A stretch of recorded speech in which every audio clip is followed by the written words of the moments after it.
या दोघांचंही अभिनंदन करेन।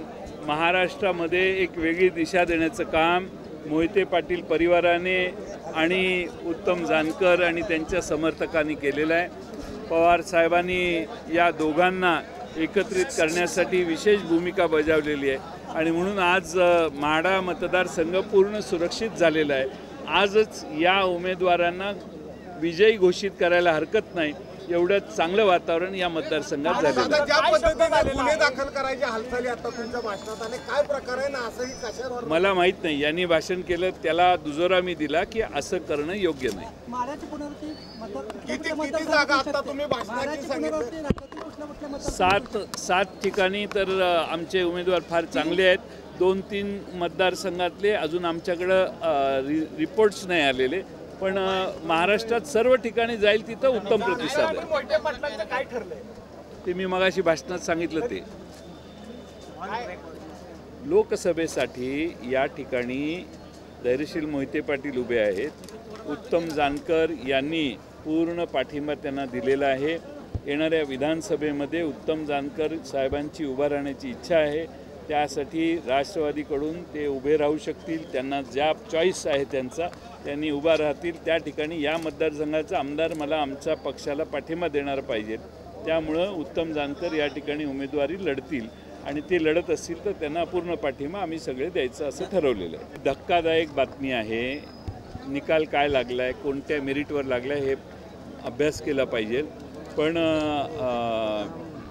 सरकारला महाराष्ट्र सरकारला सुप्रीम कोर्टामध्ये हे आरक्षण टिकवण्यात अपयश आलेलं आहे आणि त्याचा दोष हा महाराष्ट्र सरकारकडेच जातो असं मला वाटतं।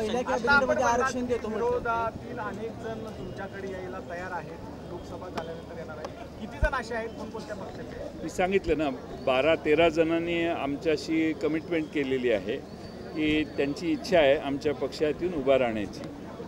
सत्तांतर होणार? हां, सत्तांतर होणार? दिल्लीमध्ये सत्तांतर होईलच आणि महाराष्ट्रात तर काय काळ्या दगडावरची रेग आहे। संजय राऊत यांनी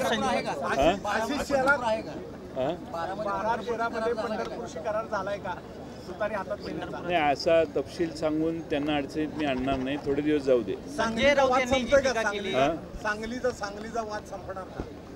सांगलीचा जी चर्चा आहे ती शिवसेना आणि काँग्रेस या दोन्ही पक्षांची आहे। त्यात राष्ट्रवादी पक्षाचा कोणताही रोल नाही आहे। त्या दोन्ही पक्षांनी एकत्रित येऊन जो निर्णय केलेला आहे तो आघाडीने जाहीर केलेला आहे।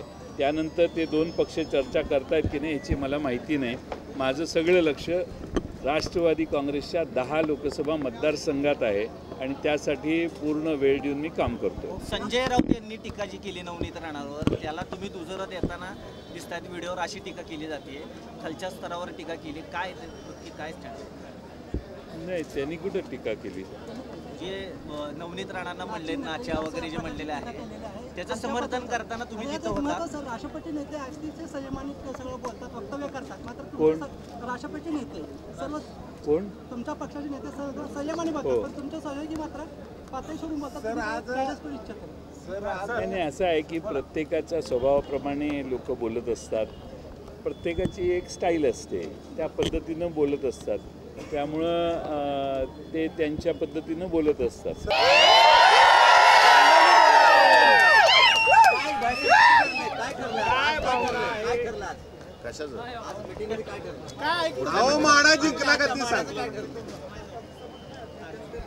आज आपण 30 वर्षानंतर एकत्र आलेला आहात, काय प्रतिक्रिया आहे, काय भावना आहे? मगाशी उत्तमरावांनी भाषणात सांगितलं की एवढ्या वर्षाचं वैर संपवायचं आहे, राजकीय वैर संपवायचं आहे। ही चर्चा झाली, आमच्या आधी बैठका जेवढ्या झाल्या त्याच पद्धतीनं त्यांनी जी काही मागणी केली ती सुद्धा पक्का ठरलेला आहे। म्हणजे खासदार तुम्ही, आमदार ते, तसा शब्द आता मी तुम्ही जो प्रश्न विचारला, खासदार मी आणि ते आमदार, हे आमच्या कुटुंबाने पवार साहेबांना शब्द दिला आणि ते जयंत पाटलांनी आपल्या भाषणात सांगितलेलं आहे आणि बाळदादांनी सुद्धा सांगितलेलं आहे की आमचं ठरलेलं आहे, काही बदल होणार नाही, सगळ्यांनी निश्चिंत राहावं। या प्रत्येक गोष्टीला मी साक्षीदार आहे.